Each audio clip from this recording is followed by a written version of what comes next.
Bonjour, j'espère que tout le monde va bien. Je suis Albert Laga et je vais parler au nom du colonel Vertouli, qui est notre nouveau directeur J39 pour les opérations de l'Africom et qui ne pouvait pas être présent. Donc il m'a demandé de le représenter et de vous montrer ces deux diapositives qui devraient être sur votre écran présentement. Je suis Al, je suis planificateur IO pour les opérations d'information de l'Africom, et ceci depuis maintenant 3 ans. Je suis aussi le planificateur des capacités pour des domaines que nous traitons au centre IO de l'Africom. Le portefeuille BPC me permet essentiellement d'offrir à nos partenaires africains la capacité de messagerie et de contre-messagerie. Nous nous occupons de cela depuis 2 ans. C'est principalement une approche des partenaires africains afin de leur proposer de l'aide et de voir ce dont ils ont besoin. Nous leur offrons une capacité de messagerie stratégique qui inclut la formation et dans certains cas du matériel à utiliser. Sans doute pas du matériel d'une très grande valeur, mais du matériel néanmoins. Si cela vous intéresse, vous pouvez me parler après la présentation ou voir cela avec Anne. L'autre secteur de mon portefeuille centralisé sur les opérations est l'expertise BPC. La planification des opérations d'information reste un concept difficile pour certains. Nous en sommes rendus compte ces 3 dernières années. Je m'occupe également de ce qui seraient chez vous les officiers des opérations publiques. Donc voilà, ce sont mes 2 portefeuilles, planificateur IO, information opération et expert VPC. Concernant les 2 diapositives, j'aimerais maintenant débattre brièvement de la différence entre la mésinformation et la désinformation.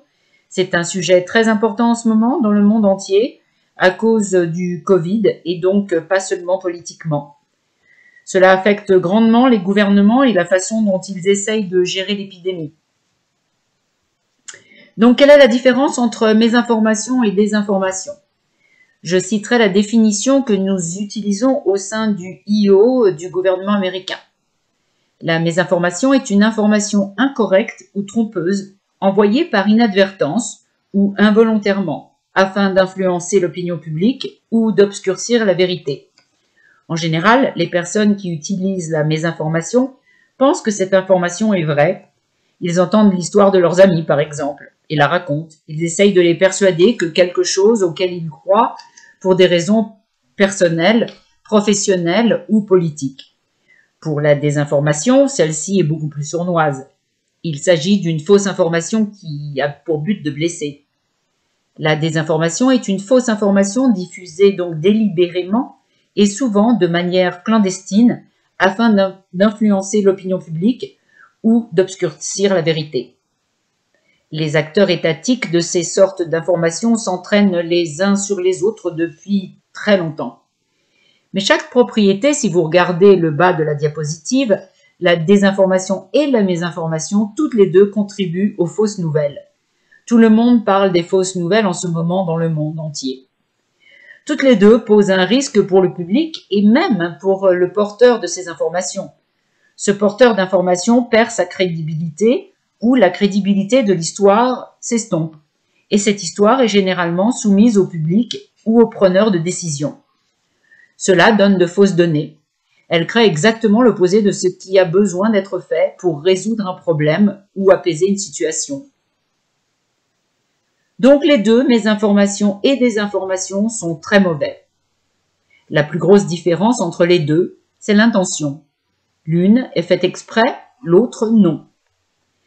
Que faisons-nous chez Africom pour combattre ce problème? La première chose que nous utilisons est le G3990, qu'on appelle le WebOps, ou les opérations web. C'est un programme interactif de médias sociaux qui a 2 objectifs principaux. D'abord, lutter contre l'extrémisme violent, le terrorisme, le recrutement en ligne et les efforts de mésinformation, pour contrecarrer la propagande en somme. Et deuxièmement, motiver à la participation des nations partenaires et augmenter la capacité de messagerie locale.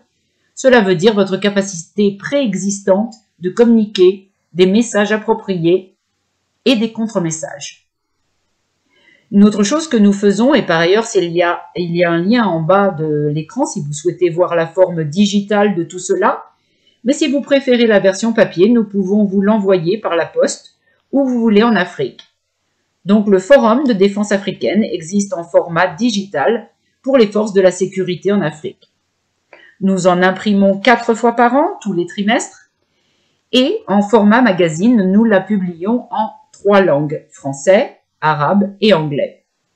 Nous le ferons gratuitement pour les professionnels de la sécurité dans 54 États. La définition des forces de la sécurité est très vaste, donc si vous dites que vous êtes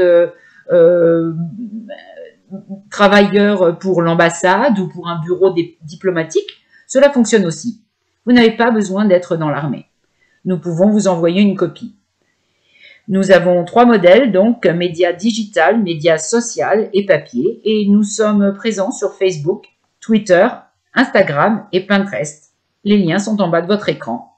Ce sera tout pour moi et je vous remercie.